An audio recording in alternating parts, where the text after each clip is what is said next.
की प्यारी साध संगत जी, धन कृपाल। भारतीय संस्कृति में गुरु को सर्वोच्च स्थान दिया गया है।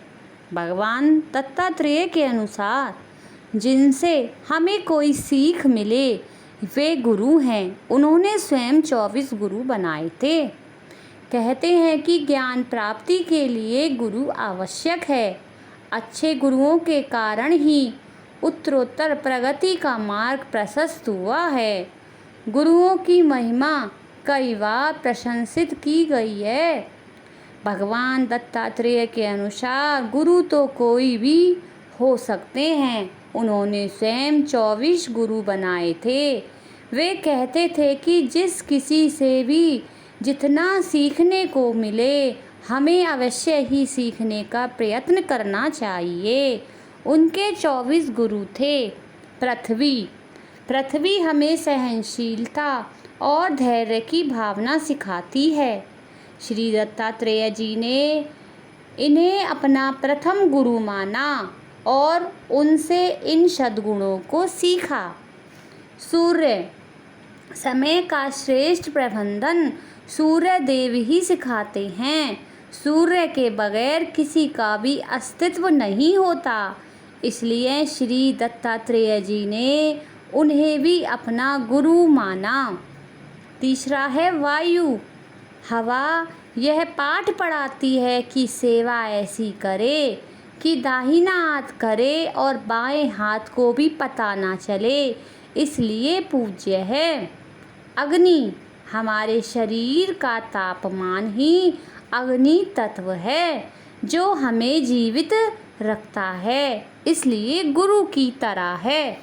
आकाश में सबको स्वीकारने का गुण है। यह गुण श्रेष्ठ है, इसलिए श्री दत्तात्रेय जी ने आकाश को भी गुरु माना है। जल के दो सबसे बड़े गुण हैं, विनम्रता और संघर्ष। ये दोनों गुण हम सबको जल से ग्रहण करने चाहिए। पिंगला, एक पिंगला नाम की वैश्या यहाँ संदर्भित है। वैश्या स्वयं गिरकर बताती है कि धन ही सब कुछ नहीं है। कपोत यानी कबूतर, श्री दत्तात्रेय भगवान ने देखा कि जब कबूतर का जोड़ा जाल में फंसे अपने बच्चों को देखकर खुद भी जाल में जा फंसता है, तो इससे यह सबक लिया जा सकता है कि किसी से अत्यधिक स्नेह दुख की वजह बनता है। मृग अक्सर मौज में ही रहते हैं, इसलिए उन्हें खतरों का अंदेशा नहीं होता है। जितने भी गलत कार्य या गलतियां होती हैं वे सभी होश की कमी से ही होती हैं। समुद्र विशालता के साथ जीवन के उतार चढ़ाव का प्रतीक है। समुद्र से हमें समरूप बने रहने की शिक्षा मिलती है। पतंगा आग की ओर आकर्षित होकर जल जाता है, जो दिखाता है कि झूठा आकर्षण और मोह जाल हमें विपरीत परिस्थितियों में डाल देते हैं। हाथी अपनी बुद्धि से अपने कुनबे को सुरक्षित रखता है और हिंसा से दूर रहता है। वही कामातुर होने पर अपना होश खो बैठता है। आसक्ति जीवन में बड़े से बड़े व्यक्ति को भी नीचे गिरा सकती है।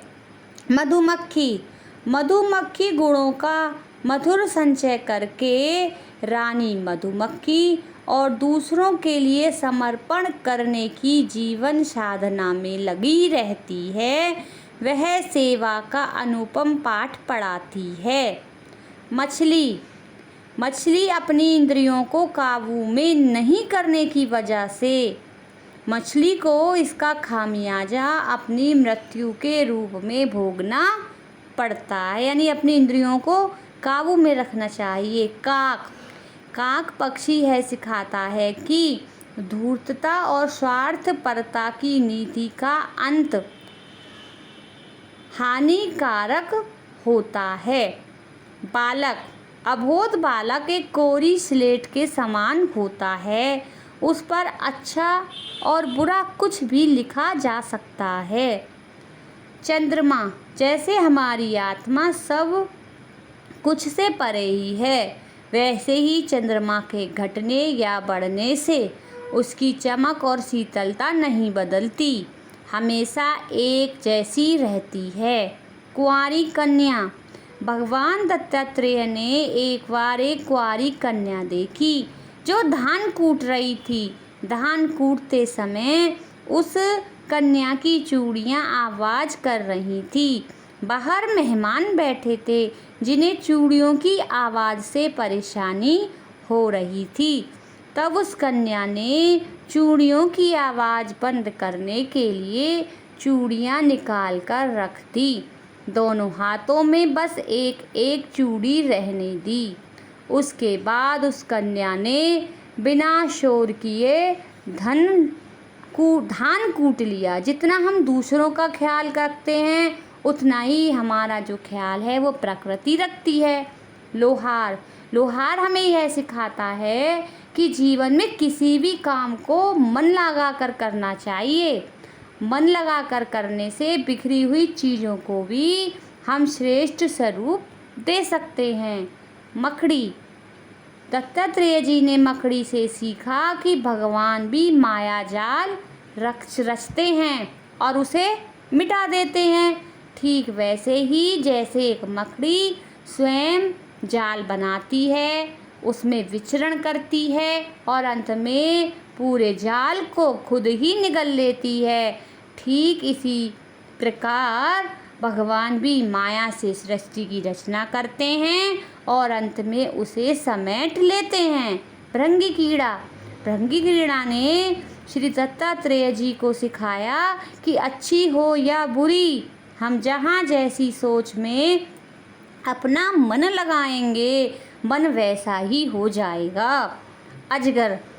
भगवान दत्तात्रेय जी ने अजगर से सीखा कि हमें अपने जीवन में संतोषी बनना चाहिए और जो मिल जाए उसे खुशी खुशी सही स्वीकार कर लेना ही हमारा धर्म होना चाहिए।